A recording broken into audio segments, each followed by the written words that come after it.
সত্যি বলতে আমরা তো আমাদের নিজেদের অর্থায়নে পড়াশোনা করি, সরকার আমাদের কোনো সহযোগিতা করতেছে না। আমাদের নিজের অর্থায়নে পড়ালেখা করি, নিজেদের পরিবারের অর্থ নষ্ট করি, তারপরে বাংলাদেশে ফিউচার নাই বললেই চলে।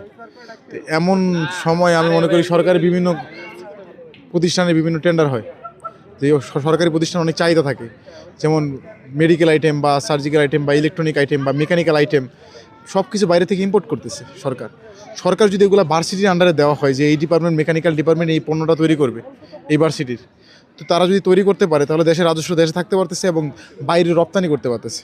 সো এটা দেশের জন্য একটা বিশাল সুযোগ হবে। সো আমি মনে করি সরকার বাইরে থেকে আমদানি করা চাইতে রপ্তানি করার চিন্তার বেহল রেখে এবং ইউনিভার্সিটিগুলোর রিসার্চকে অগ্রসর করে এগিয়ে নিয়ে যাওয়া সবচেয়ে ভালো মনে করি।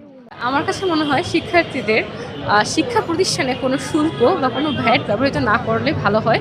কারণ শিক্ষা আমাদের মৌলিক অধিকার।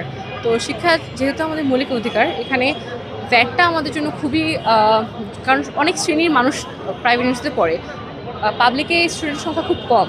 কারণ আমাদের এইচএসসিতে পাশ করার সংখ্যা থেকে যদি আমরা ধরি 30 to 50% আমাদের প্রাইভেটে পড়তে হয়, রাইট? তো সেক্ষেত্রে তাদের জন্য অনেক কষ্ট হয়ে যায়, এত টাকা দেওয়া বা সাথে যদি ভ্যাট ইনক্লুডেড হয় এটা অনেক টাফ হয়ে যায় তাদের জন্য। সেক্ষেত্রে আমার মনে হয় শিক্ষার্থীদের জন্য, প্রাইভেট শিক্ষার্থীদের জন্য মেনলি শিক্ষাতে যাতে কোনো ভ্যাট না থাকে, এটা আর এতে যাতে সরকার সাহায্য করে, এটাই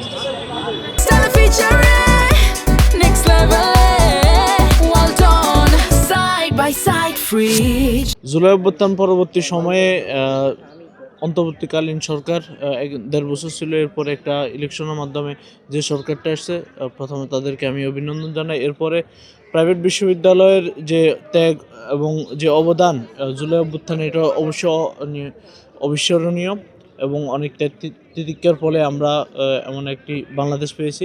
আমি একদম প্রাইভেট ইউনিভার্সিটির শিক্ষার্থী হিসেবে সরকারের কাছে চাওয়া প্রত্যাশা হবে আপনারা শিক্ষা খাতে একটি বাজেট করবেন এবং বিশেষত আপনার পাবলিক ইউনিভার্সিটিগুলো যেভাবে বাজেট দিয়ে থাকেন সে প্রাইভেট ইউনিভার্সিটিগুলোর প্রতি একটু নজরদারি রাখবেন।